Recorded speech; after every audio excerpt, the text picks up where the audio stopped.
Ya, benarkah alasan Elkan Baggett yang menghapus PSSI? Apakah memang butuh fokus 100% di Liga Inggris dan timnas hanya distraksi saja? Ya, rapper penawan Kelvin Verdonk selalu menjadi andalan di Liga Belanda. Kapan debut nih untuk timnas Indonesia? Dan Petinama mengatakan soal main sore melawan Irak, kami agresif di cuaca panas. Simak lengkapnya bersama saya di Kamus Bola, hanya untuk Anda.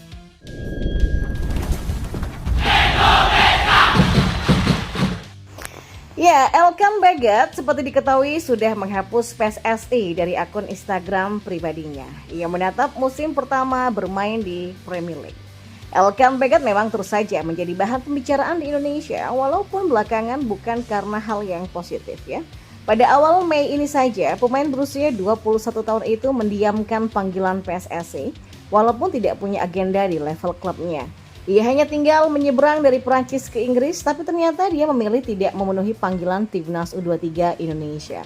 Alhasil, Sinteyong memutuskan tidak butuh tenaga Baggett lagi dengan menyingkirkan namanya dari skuad Timnas Senior Indonesia.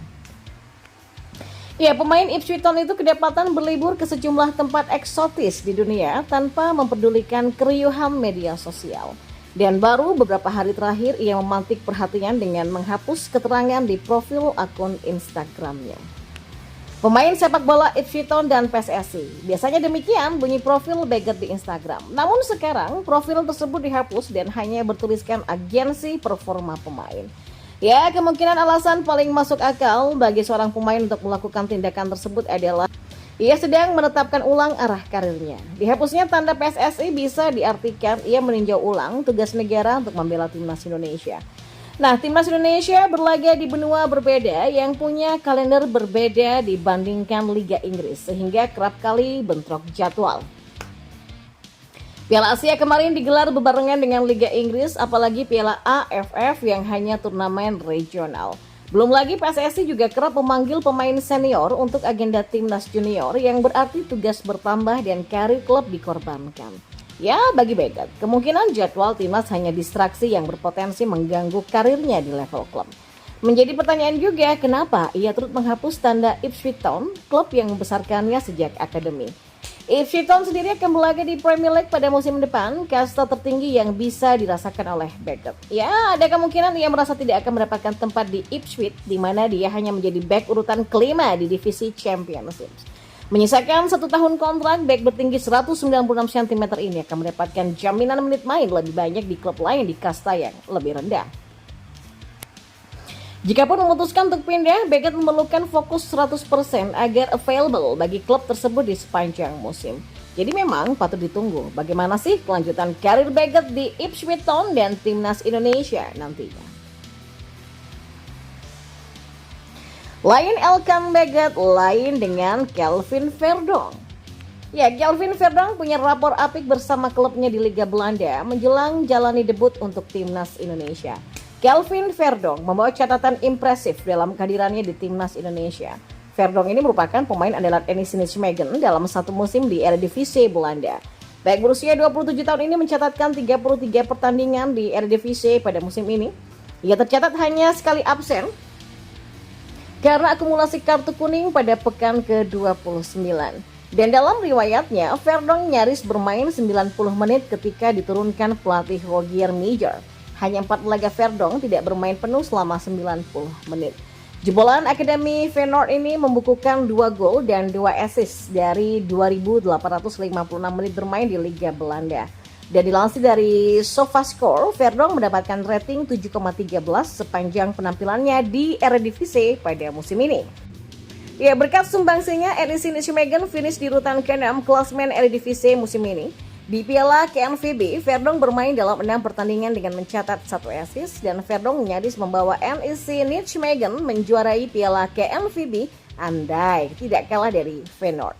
Ya, tim besutan Rogier Meijer ini tumbang 0-1 dari Feyenoord pada partai final di De Kuip Stadium pada Minggu 21 April lalu.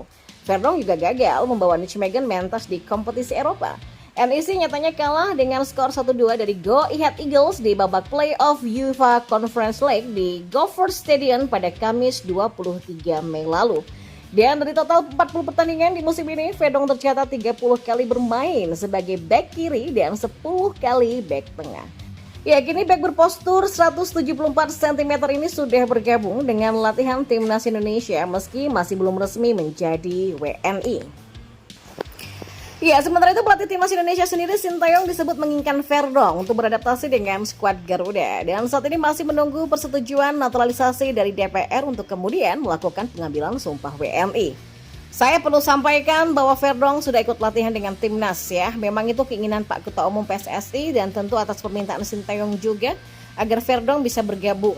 Dan tujuannya ya supaya Coach Shin tahu dengan kondisi Verdong dan bisa menyatu dengan pemain lain sambil menunggu proses naturalisasi yang sedang dilakukan federasi. Kata Sumarji selaku ketua BTN.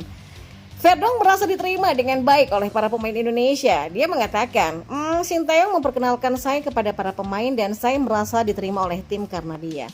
Ia pun mengaku tidak sabar untuk bisa mengenakan kostum merah putih. Ya, harapan saya mereka bisa menyelesaikan proses naturalisasi secepat mungkin. Namun kita perlu menunggu dan menanti apa yang akan terjadi nanti, ujarnya. Ya, Verdong sendiri juga sudah disiapkan untuk pertandingan Indonesia melawan Irak dan Filipina di kualifikasi Piala Dunia 2026 zona Asia. Tim asuhan Sintayong seperti diketahui juga menjamu Irak pada 6 Juni dan Filipina pada 11 Juni di Stadion Utama Gelora Bung Karno, Jakarta. Sementara itu, Menteri Pemuda dan Olahraga Dito Aryo Tejo memperkirakan Verdong sudah bisa dimainkan saat melawan Filipina nanti. Ya, kita usahakanlah kalau nggak lawan Irak ya minimal bisa bermain melawan Filipina ya. Sekarang kita fokus percepatan saja, kata Dito. Ya, di sisi lain Shani Patinama mengakui jika timnas Indonesia harus tetap bekerja keras untuk menghadapi Irak meski jadwal pertandingan sudah dirubah. Pertandingan kualifikasi Piala Dunia 2026 ini akan berlangsung di Stadion Utama Gelora Bung Karno, Senayan pada Kamis sore.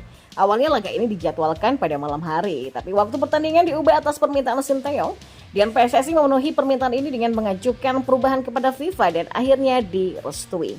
PSSI mengatakan perubahan jadwal ini terkait dengan strategi agar bisa menumpas Irak. Dalam analisis tim pelatih timnas, Irak akan kepayahan bermain di sore hari.